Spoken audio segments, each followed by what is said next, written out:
what does that rehab actually cost me to attract the best of the best? There's a 3-bedroom, 1-bath when I bought it. We ended up paying $555,000 for it, which in this area, that's a C neighborhood. So we turned this thing into a 5-bedroom, 3.5-bath. So we added 2 bedrooms in the basement. We added another bathroom in the basement. We put a powder room on the first floor. We created a master bedroom on the second floor, and so on. And that was about $205,000 on the renovations. We put new electrical, new plumbing. We got permits, building permit, electrical permit. We did all that stuff. So I was in it for around $760,000. That's the acquisition plus the renovation plus other Mickey Mouse stuff. The rent is $5,462. And the idea is this is a long-term play.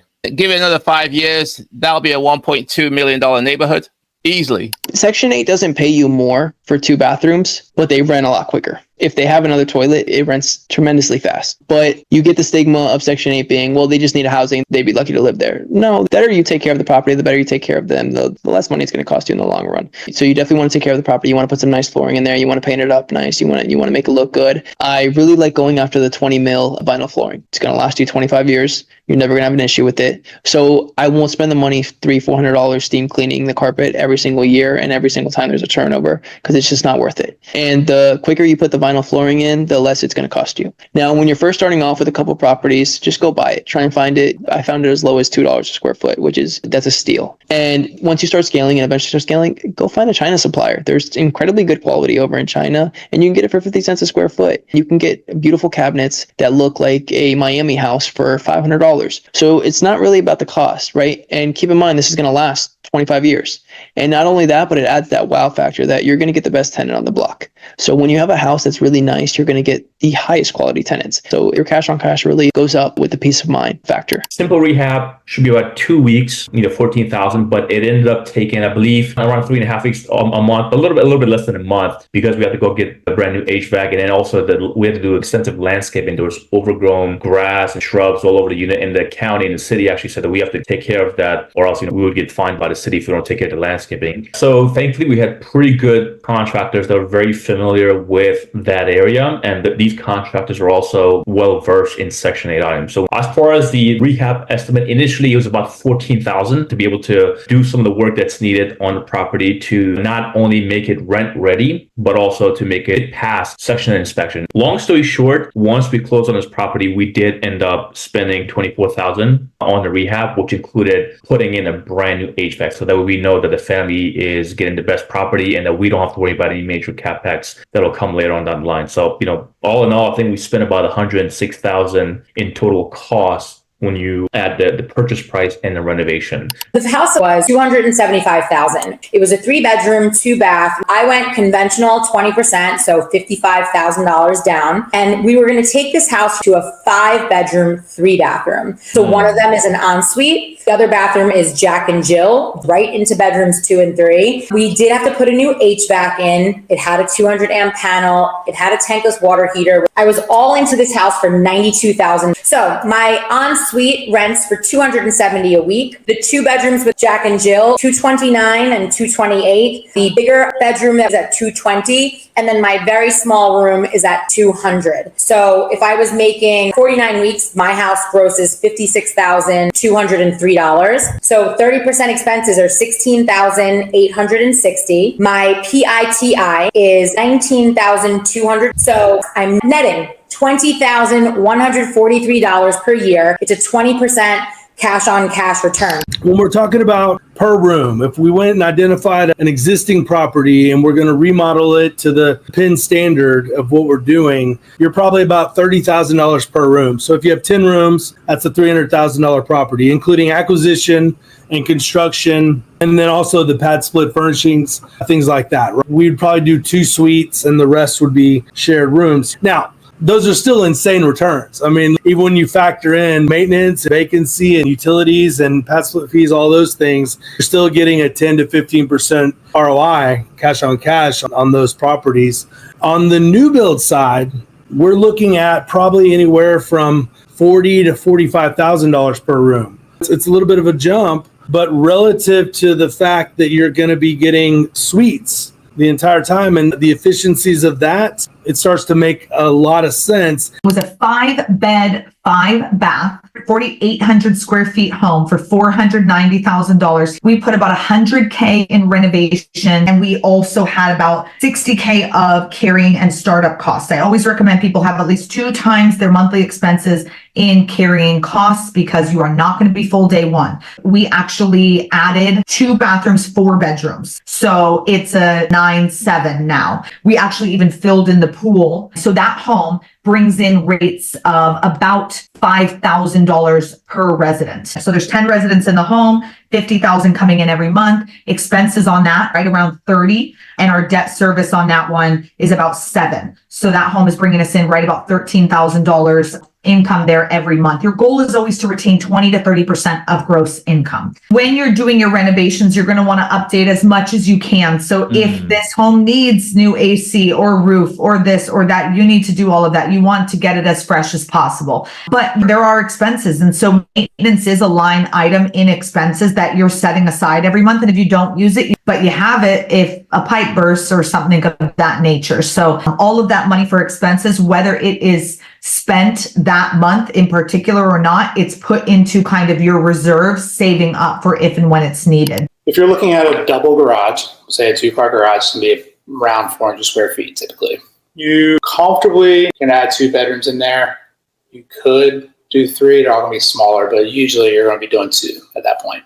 I would say on average to do all of that, everything, you know, frame out the walls, insulation, get rid of garage doors, put in window units for the second means of egress, flooring, all the fun stuff. You're probably somewhere in the 10 to 15 grand range, depending on the flooring types and stuff like that. You should be looking for at least a 3-1. That's kind of the sweet spot if you're going to be Section 8 or any of the other programs. 3-2 if you can. Or a 2-1 that's over about 1,000 feet, 1,100 feet, because you can find a way to put another bedroom in that. So there's some panels that you replace if you see them in the house automatically. But as far as an electric panel, if it's a small house and it's an easy swap, it can be as low as like $1,500.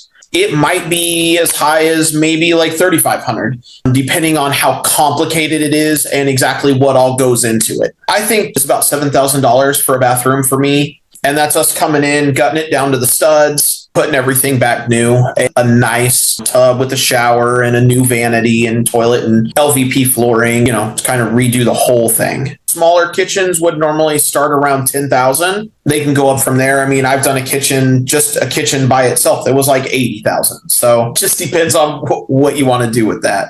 You can say no appliances. Sometimes people will own their own fridge or whatever. And they'll say, I don't want the fridge. You can take that out. The only ones that I don't do is washer and dryer. They're going to leak. They're going to cause problems. So I make tenants bring their own washer and dryer. Other than that, I always provide all of the appliances. When I look for a property, it's more on the space, the flow of the house. It's on how many windows you have in that space, because those windows are very important for egresses. As an investor, I don't want to go ahead and get to 6 bedrooms and add 2 more bathrooms. 2 more bathrooms might be $16,000. So when acquiring a property, you want to go ahead, I'll take the 2-3 over the 4-1, because I could go ahead and generate bedroom space inside of a garage, a Florida room, a dining room, a living room, a bonus room. There's so many rooms to go ahead and create bedroom spaces out of, but to go ahead and do plumbing and to add extra bathroom is cumbersome. It takes away from bedroom space. I've personally converted a 2-car garage into 2 bedrooms. And with that, I kept the outside the way that it looked, and I just framed against it while taking the track off the garage door. And I used the original egress that was already there on the side of the house. So it was quite easy to go ahead and put laminate flooring, frame out the room, and then pass over the AC from the main part of the house into the garage, because the garage was underneath the second floor. So it was a split level house. And I'm able to get $1,600 out of those 2 rooms, but not only get $1,600, but it's an easy conversion back in case I ever wanted to sell it down the line. I bought it for $70K. I put 20% down, which I think was around $14K. My loan was $56,000. Taxes, insurance, everything. I was all in at $535, and with a $56K balance at 7% interest. Now, once I'd had the inspection done, we did find out that there was a roofing issue that costed $2,200. You can't tell in this photo, but you see there's a blue little tarp right here. Yeah. So again, all this came out when I did the inspection. There was an HVAC issue. I think that was around $1,500. I needed to paint it. What was a bonus is it says 3 beds, 1 bath. This actually was a 4-bedroom that they were using like studio thing. Remember, Section 8 pays more for the amount of bedrooms that you have. So I'm not looking at $1,200 a month now. I'm looking at $1,400 a month now. So it came in at $11,000.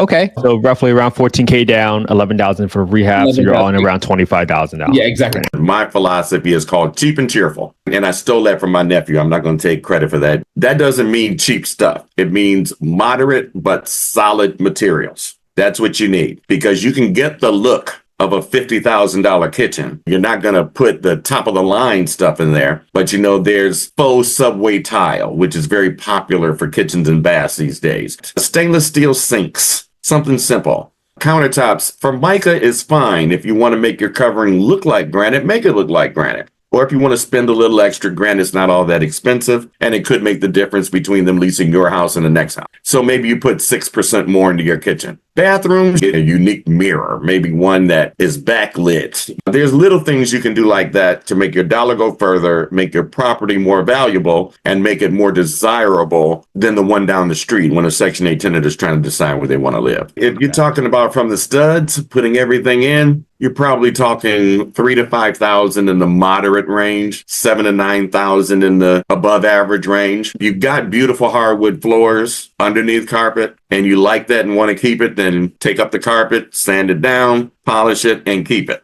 Carpeting, it's about 60-40 in terms of whether tenants want carpeting or not, and 60% of them do. It's an expense and it's a maintenance expense for the owner, but if it gets you a tenant and a good rent, so what? You go ahead and put it in. If your floor has some issues, you definitely need to put it in, because in Detroit anyway, there's not a huge difference between the cost of installing carpet and the cost of installing a laminate flooring. So you might as well put carpet in because it adds warmth and it adds beauty, more so than the traditional gray laminate plank flooring. And of course, the outside needs to have the curb appeal that you would want it to have. And also, decide your budget based on where your property is. You don't want to outprice or try to make your home more valuable than what the intrinsic value of that neighborhood is. You can do nice, do solid, you can do working and comfortable without putting top of the line stuff in there, because that's what you would do. I get that. My goal is to make the home livable, comfortable, and enjoyable. And at the end of the day, I ask myself, if I have to live here, am I happy living here? We're investors, but we're trying to get the most value out of our investment that we can. So the number one way to do that is to renovate properly.